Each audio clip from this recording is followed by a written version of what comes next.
Hey there everyone, I'm coming at you from my brand new office. I used to have my office in a different room, but I was looking to make a bit of a change, and this room is a bit better suited for my office. It has north-facing windows, so I don't need to keep the blinds tightly closed when the sun is shining in, and it's actually the only room in the house that has a carpet. Which is nice because it soaks up some of the sound and makes my Zoom calls a little less echoey. And so I've got this amazing new space. I got a standing desk. I got a new chair. I got my bookshelf with some of my books on it. And I bought a new painting, and I'm just waiting for it to be shipped to me. But this is a great space for me to run Foo Dog Group.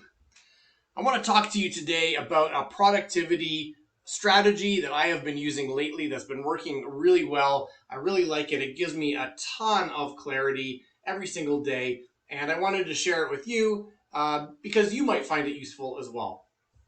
And what I found is that this productivity strategy can work in any platform that you're using, whether you're like ClickUp, Asana, Monday.com, that type of thing, or like me, I use Airtable. It also works with any kind of like productivity system or methodology. I like David Allen's GTD, and I've modified that a bit for myself. But no matter what you use in terms of a platform or a methodology, what I'm about to share will fit in really nicely for you. So here's the background and the context.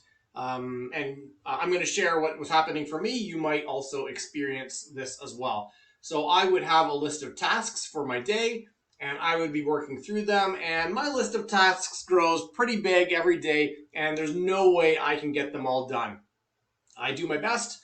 I work pretty hard and pretty focused, but I can't get them all done in the day, and that's fine. That's not expected that I can or that I will. I do as much as I possibly can. I also find that, prioritizing helps. I put the, like priority A, I do those first, priority B second, priority C if I get to them. But I'm finding that sometimes I don't even get to all the A's, and then suddenly priority B suddenly becomes more urgent. It elevates to priority A. So I end up working on things out of order a little bit as best I can. I try to do the high priority A stuff first, priority B second, priority C third, as you probably do as well. But there were times when I found that projects were getting moved, tasks or projects were kind of like not getting done and being moved from day to day to day. And I would crank through some things, and other things I just wasn't getting done. And I was trying to figure out why. And I could probably take a guess that some of the things that I was doing were the fun things, the simple things, the things that I could squeeze into a certain amount of time, or that that matched the level of energy that I felt at the moment. And there were other projects that were challenging or distasteful, and I still needed to get them done, but I didn't really want to do them. Or, they were effort intensive, but the only time I had for them was like the middle of the afternoon when I don't want to do effort intensive work. And so as I was thinking about this, I tried something and it worked really well for me, and now I'm sharing it with you. I started assessing my tasks for the day and giving myself a little assessment based on the level of resistance I felt to doing them. So a project that I really love to do would get color-coded green. And a project that I really didn't want to do would get color-coded red. So green was low resistance, like high energy, really aligned to what I would enjoy. Red, high resistance, probably, maybe effort intensive. I didn't really want to do it, but I had to do it. And then yellow is somewhere in between. What that allowed me to do is start to match the level of resistance or non-resistance to the level of energy and focus and effort that I had. So I have a batch of top priority A tasks to do, and And I can see right now that I was just naturally defaulting to the green ones, the ones that had no resistance, the ones that were simple and fun. For example, connecting with my business partner Mike and strategizing about our company. That is fun. That is a green project for me, a green task for me, and I would do that all day long. But then there'd be other projects like a difficult conversation that I had to do, or a long form I had to fill out, and it just wasn't fun, and those were red. And even though both might be priority A, I was naturally defaulting to the green ones versus the red ones. So color coding them helped me quickly understand what did I want to do, what was matching to my energy, and what resistance did I have around some of them. Once I knew that, I could try to delegate some of those high resistance tasks, some of the red tasks. And some of them I could delegate, but not all of them. Some of them, you're the owner of the company, you have to do it yourself. And that's fair.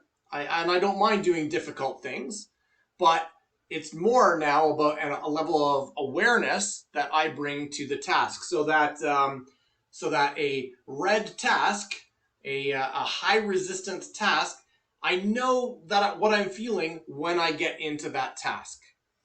So when I am feeling really, full of energy, really powerful, really excited to be there, I don't mind jumping into a red task, because even though it's high resistance, I'm bringing a lot of my own personal energy and power to the task.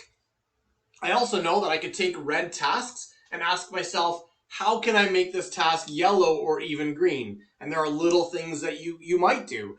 That form that I didn't want to fill out, for example, could be made from red to yellow if I gave myself a great reward, or if I only did one page at a time for a week. That's simple ways to make it from red to yellow. Or that difficult conversation that I have to have, maybe I can't make it yellow, or I can't make it red. I can't make it yellow, or I can't make it green. But just knowing that it's red, but knowing I can't make it yellow or green, but I can just show up and be my very best self and deliver with force, and deliver with focus and serve, then I know that I can get through that task anyway. So that's what I'm sharing with you. If you have, if you keep things on a piece of paper, or you put them in a task management system of some kind, take a look at your tasks and then sort them by green for, yes, I am all in on this project and excited to do it. Yellow for, I got to do it. It's okay. It's going to take a little effort, but I'll do it. I'll do it. And then red is like, I don't really want to do this, but I probably have to. Give yourself that green, yellow, red assessment, and then you'll be able to take a closer look at your projects, and it will also help you to make sure you get the green ones done for fun, but make sure you take care of those yellow and red ones so they don't keep advancing day after day after day, which is what was happening to me and what kind of triggered this whole thought process. If you find that helpful, I want to tell you that Food Dog Group has an amazing event coming up in September 14th, 15th, and 16th. It's called Seekers of Power, and it's all about focus and energy and resistance to things that you don't want to do, but tackling them anyway.